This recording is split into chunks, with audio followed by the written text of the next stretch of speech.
वलियों का पहला तबका ही मुस्तफा के सहाबा है। औलिया की पहली जमात मुस्तफा के सहाबा की जमात है। शान विलायत में सबसे ऊंचा मकाम नबी के सहाबा का है।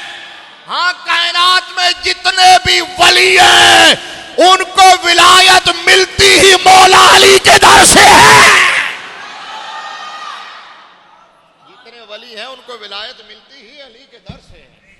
और फिर विलायत में मौला अली से ऊंचा मर्तबा हजरत उस्मान गनी का है। विलायत में उनसे ऊंचा मर्तबा फारूक आजम का है। विलायत में उनसे ऊंचा मर्तबा सिद्दीक अकबर का है। उम्मत का सबसे बड़ा वली हजरत अबू बकर सिद्दीक रज़ी अल्लाह ताला अन्हु। इस बात को समझो, यानी हम इसमें कोई शक नहीं है। आला हजरत ने कहा असले नस्ले सफा वजह वसले खुदा बाबे फसले विलायत पे लाखों सलाम। आला हजरत इमाम अहमद रजा ने कहा कि नस्ले सफा की असल मौला अली है।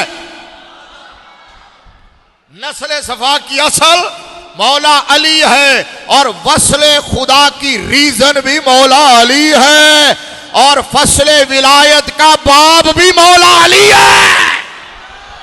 फसले विलायत का बाब मौला अली है। क्या मतलब है? ये हम किताबें पढ़ते पढ़ाते हैं ना, तो हमारी किताबों के अंदर जब किसी भी मजमून को बयान करने के लिए उन्वान बांधे जाते हैं ना, तो जो छोटा उन्वान होता है, झैली उन्वान होता है, उसको कहते हैं फसल, और जो बड़ा उन्वान होता है उसको कहते हैं बाब। मिसाल के तौर पर तहारत का बाब और उसके नीचे वुजू की फसल। तहारत का बाब, वुजू की फसल और गुस्ल की फसल, तयम्मुम की फसल। बड़े उन्वान को बाब कहते हैं, छोटे उन्वानों को फसल कहते हैं। आला हजरत कह रहे हैं दाता अली हजवेरी विलायत की फसल है, इमाम रब्बानी विलायत की फसल है, शेख अब्दुल कादिर जिलानी विलायत की फसल है, मेरे अली शाह विलायत की फसल है, अहमद रजा विलायत की फसल है, बाबा फरीद विलायत की फसल है, सुल्तानुल आरिफीन विलायत की फसल है, पीर सियाल लजपाल वो विलायत की फसल है। और का इन फसलों का जो बाब है उसको अली कहते हैं।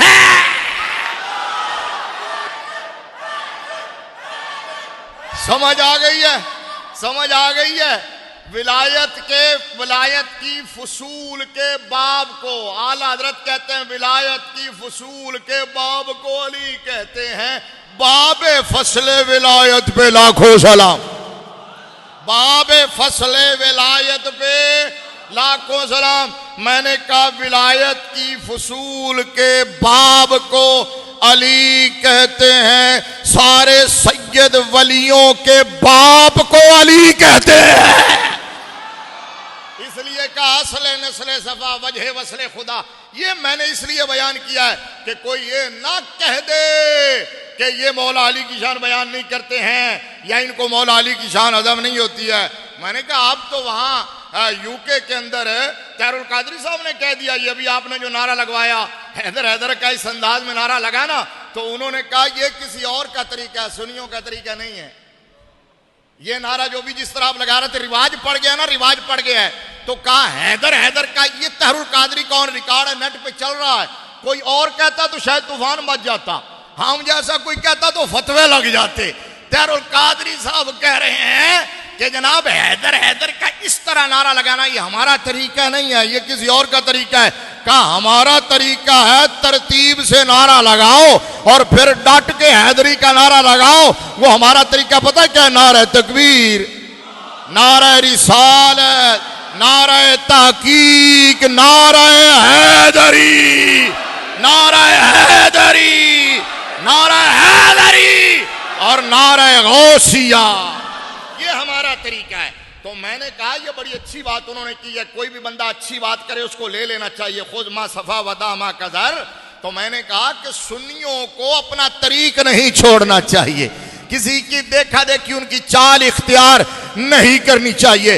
हम अहले बैत से मोहब्बत करते हैं सुन्नी होकर,